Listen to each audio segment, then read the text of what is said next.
Ihr möchtet eine Umfrage mit vielen Leuten innerhalb und außerhalb eurer Organisation erstellen und für diese Umfrage soll es einen automatisierten Ergebnisüberblick geben und das am besten noch mit ein paar Klicks. Dann seid ihr hier richtig. Hallo und herzlich willkommen zu den Tipps und Tricks rund um die optimale Nutzung digitaler Technik. Mein Name ist Arno Burger.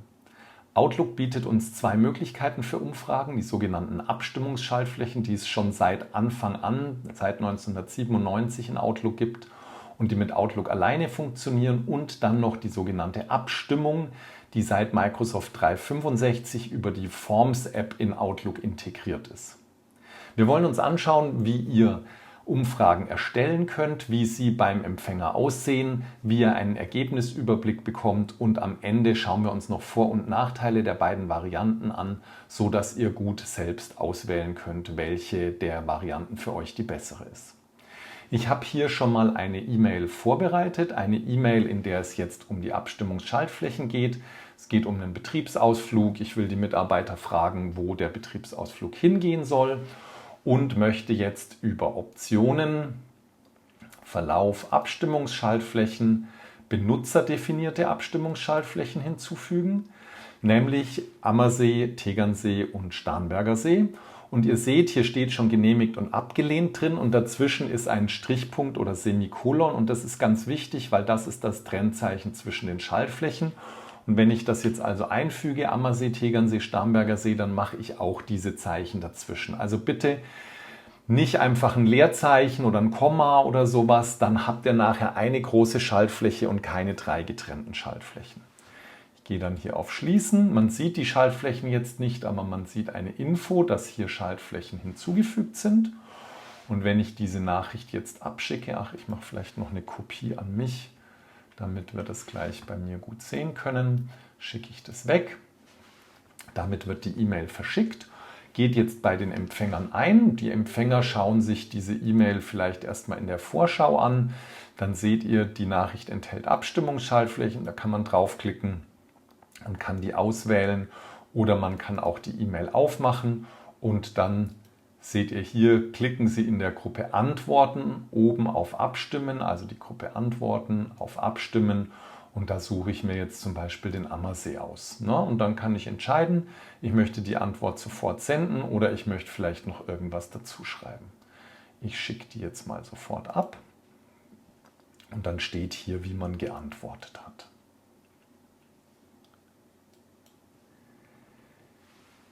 Das Ergebnis könnt ihr jetzt anschauen über die gesendeten Nachrichten. Dort macht ihr die E-Mail, die ihr weggeschickt habt, auf. Entschuldige, das hier ist sie. Ihr macht sie auf und habt jetzt hier nicht Anzeigen, sondern Nachricht und Status. Und dort geht ihr auf den Status und seht, wer jetzt schon geantwortet hat, wie derjenige geantwortet hat und auch wann die Antwort verschickt worden ist. Wenn ihr mehr über diese Verlaufsinformationen wissen wollt, also wer hat wann geantwortet, vielleicht auch wer hat es wann gelesen oder wann bekommen, dann schaut euch doch das Video zu den Verlaufsinformationen an, das ich vor kurzem gemacht habe. So, und nun zu der neuen Variante, zu Microsoft Forms. Ich habe hier auch eine E-Mail vorbereitet und im Prinzip ist der Weg genau derselbe, denn es ist auch wieder Optionen, Abstimmungsschaltflächen verwenden, nur diesmal nicht benutzerdefiniert, sondern Abstimmung. Da klicke ich drauf und dann wird hier auf der rechten Seite die Abstimmung eingeblendet. Ich habe die auch schon mal vorbereitet. Ich habe also eine Frage und dann habe ich die Antworten und ich könnte jetzt hier mit Optionen noch weitere Antworten hinzufügen, kann die hier auch wieder löschen. Und im Gegensatz zur Abstimmungsschaltfläche habe ich jetzt die Möglichkeit, mehrere Antworten zuzulassen. Also das wäre etwas, was ihr entscheiden müsstet. Wollt ihr mehrere Antworten dabei haben, und dann geht ihr auf Weiter. Und jetzt seht ihr schon mal grob, wie das beim Empfänger aussehen wird. Und ihr könnt das jetzt zur E-Mail hinzufügen. Ich gehe mal an die Stelle, an der ich es haben möchte. Und dann gehe ich auf zur E-Mail hinzufügen. Dauert es ganz ein bisschen und ihr seht, er fügt es trotzdem ganz am Anfang hinzu. Also es ist egal, wo ihr im Text seid.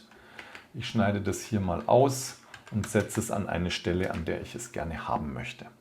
Ich könnte jetzt auch noch zurück zur Bearbeitung, wenn ich noch was ändern will. Oder wenn ich es schon geschlossen habe, kann ich auch einfach nochmal auf Abstimmungsschaltflächen verwenden, abstimmen. Dann kommen die nochmal. Ich kann die hier auch wieder entfernen. Also das ist eigentlich ganz komfortabel gemacht. Und ich schicke das jetzt weg.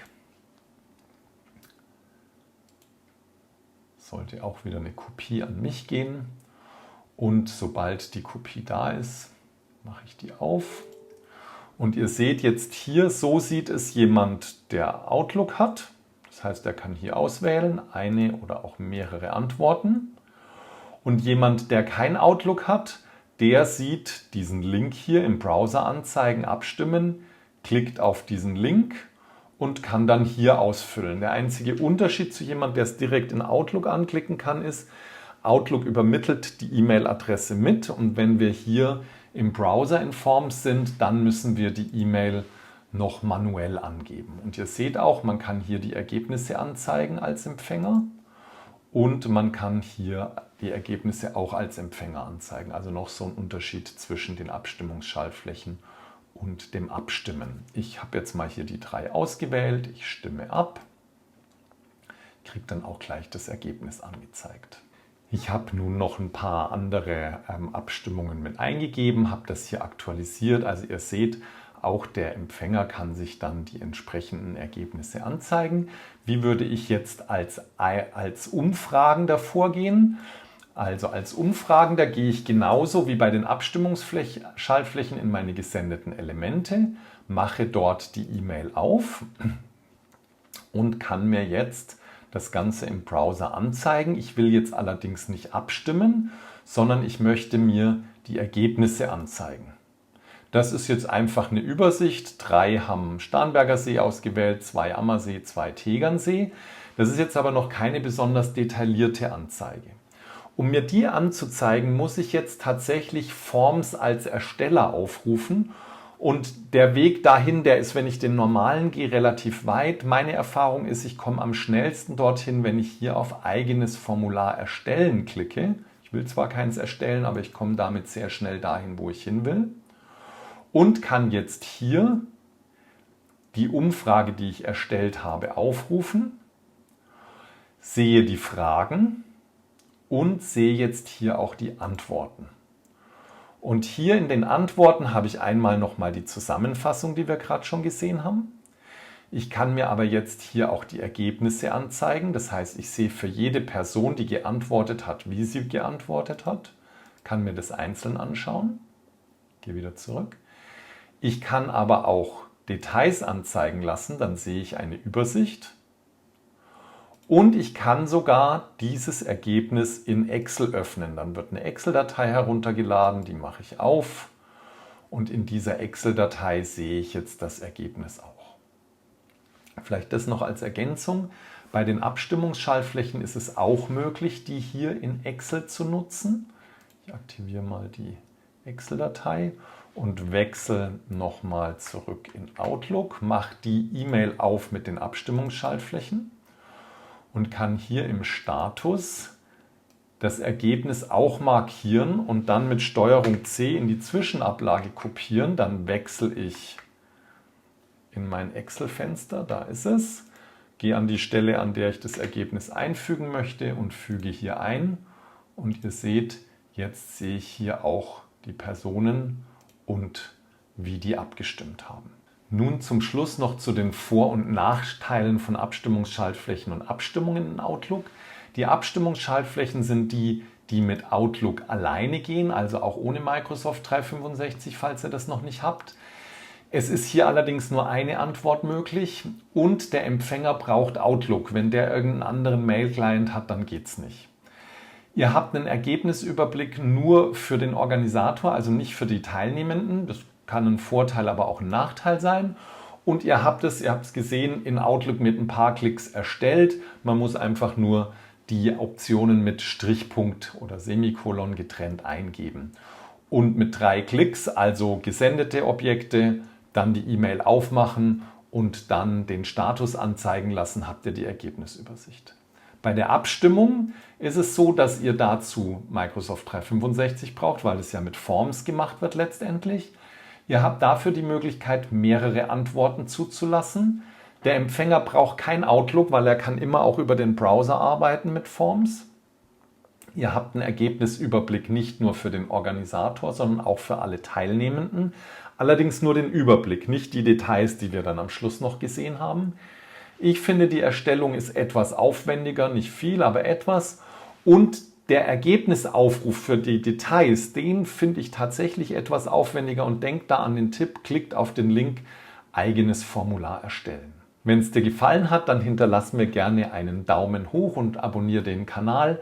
Wenn du Fragen hast, schreib die unten in die Kommentare. Ich beantworte die immer gern und auch schnell. Wenn dich die Verlaufsinformationen noch mehr interessieren, dazu habe ich ein Video in der Infokarte verlinkt und sobald ich mein Video zu Forms habe, verlinke ich das dort auch. Vielen Dank fürs Zuschauen, viel Spaß beim Ausprobieren und bis zum nächsten Video. Ciao, euer Arno.